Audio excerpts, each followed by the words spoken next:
Well, it's part of Denmark. It's like saying that someone wants to take over Hawaii or Alaska or Nebraska, if you will. So it's not so much that feel like we have a relationship. It's part of our country. So people get quite upset over here when these things happen.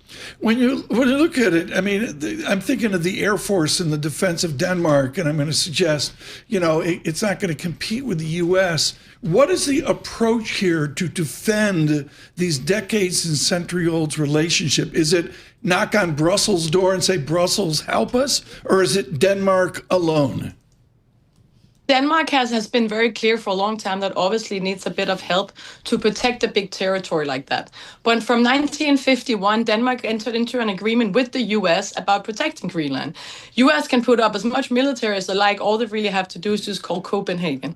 The Danish Prime Minister has also opened the door to expanding its cooperation with the US on the military presence on Greenland.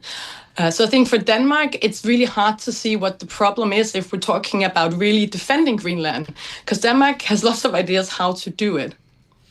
So, Sara, the average person on the street in Denmark, how do they view Greenland and this particular challenge to what you've characterized as kind of your ownership, obviously? How do they feel, the average person on the street? Well, Denmark and Greenland has had a long and at times a very, very complicated relationship. Greenlanders come to Denmark to go to school. They go to the hospital for very complicated issues. But the relationship has also been fraught. Greenlandic people have very, very many times felt like Denmark has been this evil, imperialistic owner that's come in and imposed our values on them. Like, the cultures can be quite different. But having said that, Denmark still feels that Greenland is part of the Danish kingdom as much as the Faroe Island is. And up until last year, or if we go back to 2019 when Trump first floated the idea of, back then it was buying Greenland, not taking over, as it looks like, it sounds more like now. People just, I don't think any country would like someone coming in to steal territory. I think Danes are quite upset about that notion. Sir, we're so honored to have you on with us today. Let me do an audible. In the zeitgeist of America, the feeling is no one in Europe is doing the migrant issue better than Denmark. What is the Denmark strategy with the crushing migrant inflows that other countries are dealing with?